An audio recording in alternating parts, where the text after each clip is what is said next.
kabagis, magandang umaga. Ito, na-share ako sa inyo kung saan kayo makakatipid kung PVC ceiling, kagaya ng nandyan sa taas na yan, or plywood, hardplex, or gypsum board. Pero sa akin kasi, gypsum board, hindi ko inire-recommend na gamitin kung yero, tapos ilalim niya ay pang-case ninyo ay gypsum board.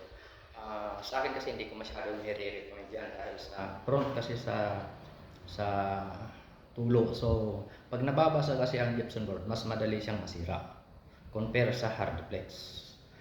Ganon din yung plywood, mas magandang mag hardplex kung sa tulo ang pinag-uusapan, kung yung sa nabubulok.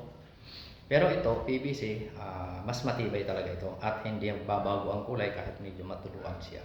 Pero dapat lagyan nyo ng isolation sa taas para hindi siya masyadong maano ng init itong PVC, dahil PVC nga yan is medyo mahina din sa init yan. Pero ito, linagyan namin ng makapal na isolation, double sided, kaya medyo maganda naman siya, at saka yan ang gusto ng may-ari. Ngayon, alin ba ang mas makakatipid? PVC ceiling or hardflex at plywood? Ito mga kabagis, ito kasi mga kabagis, inilagay ko dito ay PVC panel. So mas nakatipid ba ako sa PVC o napamahal ba dahil sa PVC ang ginamit ko? Sa totoo lang, hindi ako napamahal at nagkamura ako ng kaunti dahil sa PVC na ito. Itong ginamit na ito, itong inilagay ko na ito. Kasi hindi sa lahat ng pagkakataon ay mas mura ang PVC kaysa sa hardflex. Kagaya ng ginilagay ko na ito kasi ay 50 pesos lang ang bawat isa. Yung may-ari mismo ang nagturo kung saan ko bibili, kasi hindi kasi ako bumibili mga kabagis sa labas. Laging Wilcon ako bumibili o sa mga depot. Kaya hindi ako bumibili ng medyo mumurahin na PVC. Ngayon lang ako gumamit ng 250 bawat piraso. Pero natawaran ko pa yan mga kabagis. Siyempre pagka contractor kasi, mas bibigyan kanila ng mga discount yan. So nakuha ko yan ng 220 ang isang piraso. Tapos yung end molding naman niya ay 120. So nakatipid ba ako o napamahal? Yun. Ito sa totoo lang mga kabagis, kung titignan natin kung sa materials, na like sabihin na lang natin, wag na tayong pupunta sa plywood, hardflex na lang tayo. Kung hardflex at i-compare ko ito lang hindi nakasama yung costilyahes mga kabagis, kasi pagka hardflex mas magastos ang costilyahes nun kaysa dito sa PVC. Mas magastos kasi, mas masisinsin ako pag maglagay ako ng hardflex, mas masinsin ang costilyahes nun. Kaya hindi ko na isasama yun, dito na lang sa hardflex at saka PVC na lang ang i-compare natin.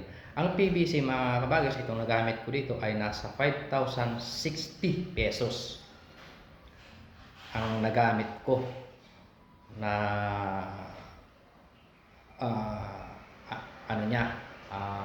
PVC. Tapos yung end molding, kung nakikita nyo yung nasa gilid na yon, mga nasa gilid sa pinakadulo niya ay 1,440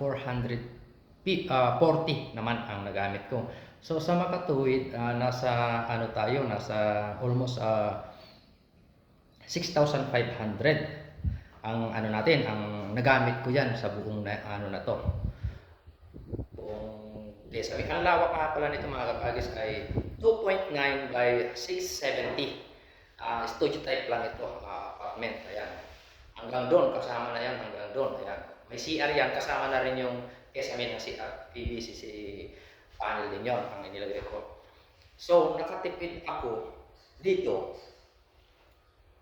dahil sa, kung ito mga kabagis, kung materials lang ang pinag-uusapan, ito kasi umabot na ng 6,500. Pero kung hardflex lang ang ilagay ko, hardflex is nasa 4,000. So may diferensya sila na 2,500 ang difference. Pero ang hardflex mga kabagis ay pipinturahan pa natin, mamasilyahan. At the same time, ilang araw pa rin yon na gagawin. So, sabihin na lang natin, 2 hanggang 3 araw nila gagawin sa 2 tao. Matagal na rin yon, yung 3 araw yan na ano, pero alam niyo naman na pagkaarawan ay hindi siya ganoon kabilis. So, ibig sabihin, kung inabot yan ng 3 araw sa pagmasilya, sa pagpintura nila, kung pinaabot nila ng 3 araw yan, 2 silang gumawa, eh magkano na ang sahod ng mga yan? Sabihin na lang natin na 600, pero hindi ako nagpapasahod ng 600. Nagpapasahod lang ako sa mga 600 kung yung mga baguhan talaga na labor na wala pang alam. Ang labor ko nga is nasa 650 na. Ang pinakamataas is maabot na ng 900, 750, 800. Depende na yan kung gaano pati kalayo yung papagawa ko. So 600 na lang. So 1-2. So yung 1-2, mga kabagay, sa 3 araw, di nasa 3,600 yun. So sa makatuwid, mas napamahal ako kung Hardeflex ang inilagay ko dito compare sa PVC ceiling. Kaya may pagkakataon mga kabagis na mas nakakatipid tayo sa PVC ceiling, pero hindi sa lahat ng pagkakataon mga kabagis, dahil nga sa ang PVC ay hindi pare-parehas ang presyo at quality. Ito kasi na binili ko at ginamit ko dito ay mumurahin lang. Gaya ng sabi ko, 220 pesos ang isang piraso. Pero hindi naman yung sabihin natin sobrang mahina ang quality, hindi. Kasi tinignan ko muna yan nung inirecommend nung may-ari, dahil meron daw siyang nakita na mura, baka daw pwedeng yun na lang ang gamitin. Pero sabi ko, sige, tignan ko muna kung maganda pa o hindi, kasi 300 plus ang bawat isa sa Wilcon yan. So, tinignan ko, nung nakita ko naman na although mas mahina ang quality niya kaysa compare na bibili sa mga Wilcon, pumayag pa rin ako kasi nga yun ang gustong-gusto niya, at nakita ko naman na pwede naman siya at tatagal din naman siya. Kaya pumayag ako.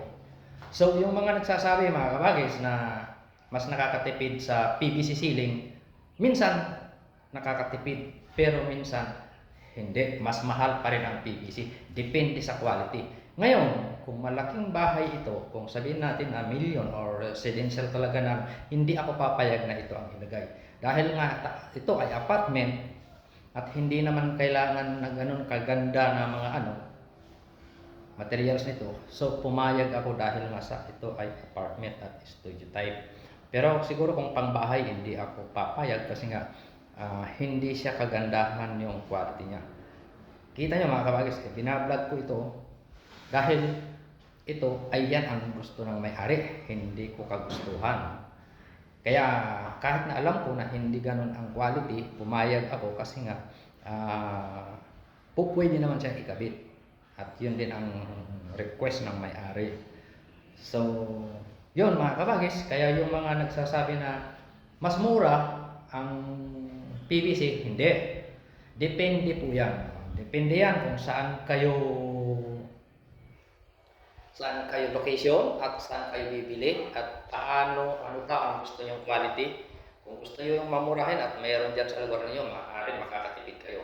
Pero kung sakali na nasa lugar kayo na walang mabiling mura, 100% mas mapapamahal kayo sa PVC panel ceiling. Pero yan kasi mga kabagis, gaya ng sabi ko, kung yero at ilalim niya ay ceiling, wag na ho kayong gagamit ng gypsum board. Hardeflex na lang kayo or ito. Kasi nga madaling masira yun mga kabagis at hindi talaga advisable yun sa yero. Tapos kesa may ay yun ang gamit mo, para sa akin hindi siya maganda. Ngayon, yun gaya ng sabi ko mga kabagis, yung mga nagsasabi na mas makakatipid ka sa PVC compare sa Hardeflex, hindi yan totoo. Mas makakatipid ka, yes, pero depende sa location. Kung may mabili kang mura doon sa lugar ninyo, makakatipid ka. Pero kung wala, or kung gusto mo yung magandang quality, hindi, mas mahal pa rin ang PVC ceiling.